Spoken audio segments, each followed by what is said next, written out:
retaliation. So that's where we stand on that. Jeff. Kayleigh, the president's tone on the virus this week seems to have changed. He's advocated a few different times for Americans to wear masks. He said that the pandemic would get worse before it gets better. He canceled most of the convention, or certainly the Florida part, yesterday.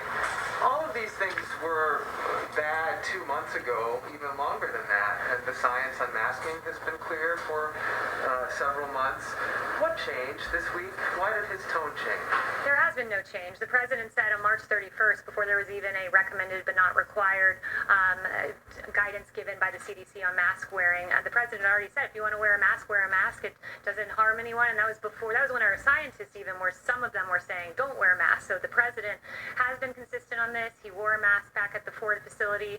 He carries around in his pocket. He showed it to you multiple times. He hasn't changed. In fact, and just speaking on COVID generally, the way I've heard him talk privately in the Oval Office is the way he's talking out here. The only thing that changed is the president taking dozens and dozens and dozens of your questions each and every day, because he felt the best way to get information to the American people was for him to be out here answering your questions and providing this directly. The other part of the question wasn't just about masking, although I would argue that if you look back and see when he called it politically correct, for example, that wasn't exactly agreeing with the science of wearing masks. But setting that aside, let's not set that aside, because in that incident when he used the words politically correct, it was in reference, I believe you were asking him a question, was it?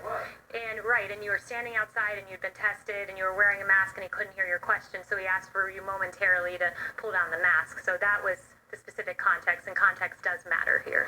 Okay, well, I didn't need to engage on that, but I was standing around other reporters and using the same mic that other people were using. That's why I left my mask on. Right, well, he could not hear your question. He asked for you temporarily to pull it down. Everyone in the press pool's tested, so scientifically you are not in a compromising position, but he hasn't changed his tone.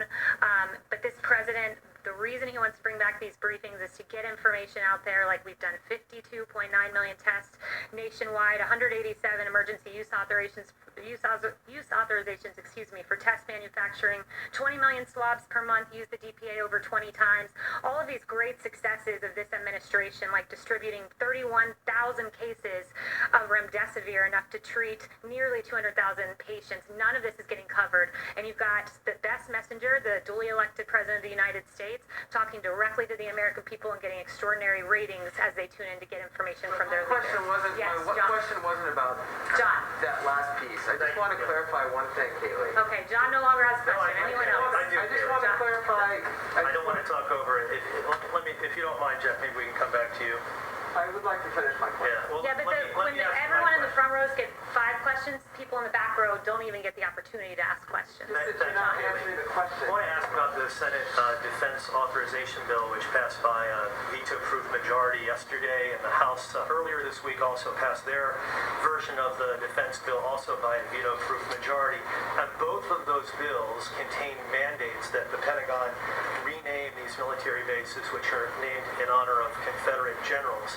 I want to ask you, does the president believe that his position, which we're all familiar with, is helpful in terms of recruitment, specifically for African Americans? Explain how that position will help recruit African Americans in an all-volunteer military force. The president stands with the American people. 56% don't want to see the bases names changed. Where he stands is in a place where many soldiers who have lost their lives overseas, the last ground that they saw were these bases, and by changing their names, he believes that it is not appropriate that those soldiers who lost their lives to be told that the ground that they left. With this position, and